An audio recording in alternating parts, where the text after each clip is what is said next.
3 വർഷത്തിലധികമായി തുടരുന്ന Ukraine Russia യുദ്ധം തീർക്കാൻ അമേരിക്കൻ പ്രസിഡന്റ് ഡൊണാൾഡ് ട്രംപും റഷ്യൻ പ്രസിഡന്റ് വ്ളാഡിമിർ പുടിനുമൊക്കെ നേരിട്ടിറങ്ങിയിട്ടും മുഖം തിരിക്കുന്ന നിലപാടാണ് യുക്രൈനിൽ നിന്ന് വ്ളാഡിമിർ സെലൻസ്കി സ്വീകരിച്ചത്.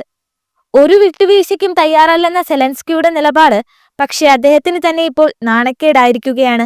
പുറത്തുവരുന്ന വാർത്തകൾ പ്രകാരം യൂറോപ്യൻ യൂണിയൻ ഊർജ കമ്പനികൾ വഴി യുക്രൈൻ റഷ്യൻ വാതകം വാങ്ങുന്നുണ്ടെന്ന് സ്ലോവാക്യയുടെ വിദേശകാര്യമന്ത്രി ജുരാജ് ബ്ലാനർ വെളിപ്പെടുത്തിയിരിക്കുകയാണ്.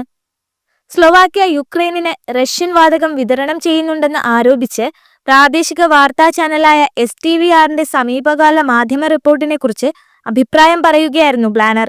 റിപ്പോർട്ട് തെറ്റും കൃത്രിമവുമാണെന്ന് സ്ലോവാക് മന്ത്രി വിമർശിച്ചു. യുക്രൈൻ വിദേശത്ത് നിന്ന് വാങ്ങിയ റഷ്യൻ വാതകം സ്ലോവാക് പ്രദേശം വഴി പൈപ്പ് ലൈനിലൂടെ യുക്രൈനിലേക്ക് ഒഴുകുന്നു എന്നതാണ് സത്യമെന്ന് ബ്ലാനർ ഫേസ്ബുക്ക് പോസ്റ്റിൽ പറഞ്ഞു. ഒരു ശരാശരി വിദ്യാസമ്പന്നനായ വ്യക്തിക്ക് പോലും ഈ യാഥാർത്ഥ്യവും തെറ്റിദ്ധരിപ്പിക്കുന്ന തലക്കെട്ടും തമ്മിലുള്ള വലിയ വ്യത്യാസം കാണാൻ കഴിയുമെന്നും അദ്ദേഹം കുറിച്ചു. സ്ലോവാക് സാമ്പത്തിക മന്ത്രി ഡെനിസ സക്കോവും റിപ്പോർട്ട് നിഷേധിച്ചു.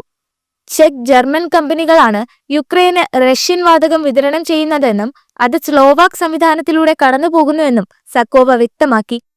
ടർക്ക് സ്ട്രീം പൈപ്പ് ലൈൻ വഴി സ്ലോവാക്യ റഷ്യൻ പ്രകൃതിവാതകം സ്വീകരിച്ചു തുടങ്ങിയതായി സ്ലോവാക് പ്രധാനമന്ത്രി റോബർട്ട് ഫിക്കോ തിങ്കളാഴ്ച പ്രഖ്യാപിച്ചിരുന്നു. സ്ലോവാക്യയിലേക്ക് യുക്രൈൻ വഴിയുള്ള റഷ്യൻ വാതക വിതരണ ഗതാഗതം യുക്രൈൻ നിർത്തിവച്ചതിനെ തുടർന്ന് രാജ്യത്തുണ്ടായ ഊർജ പ്രതിസന്ധി ഒഴിവായെന്നും അദ്ദേഹം ചൂണ്ടിക്കാട്ടി. അതേസമയം വിദേശ വിതരണക്കാരിൽ നിന്ന് യുക്രൈൻ റഷ്യൻ വാതകം സ്വീകരിക്കുന്നുണ്ടെന്നും ഫിക്കോ സ്ഥിരീകരിച്ചു. അതില്ലെങ്കിൽ യുക്രൈൻ തണുത്തു മരവിക്കുമെന്ന് അദ്ദേഹം പറഞ്ഞു. റഷ്യയിൽ നിന്ന് കരിങ്കടലിനടിയിലൂടെ തുർക്കിയിലേക്ക് വാതകം കൊണ്ടുപോകുന്നതിനുള്ള നിർണായക ഊർജ ഇടനാഴിയായ ടർക്ക് സ്ട്രീം തെക്ക് കിഴക്കൻ യൂറോപ്പിലേക്ക് റഷ്യൻ വാതകം എത്തിച്ചേരുന്നതിനുള്ള പ്രധാന മാർഗമായി മാറി.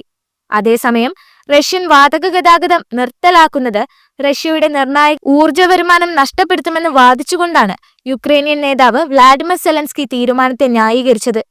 അതേസമയം ടർക്ക് സ്ട്രീം പൈപ്പ് ലൈൻ വഴിയുള്ള റഷ്യൻ പ്രകൃതിവാതക വിതരണം ജനുവരിയിൽ പ്രതിദിനം 50 ദശലക്ഷം ക്യൂബിക് മീറ്ററിലധികം ചരിത്രത്തിലെ ഏറ്റവും ഉയർന്ന നിലയിലെത്തുകയും ചെയ്തു.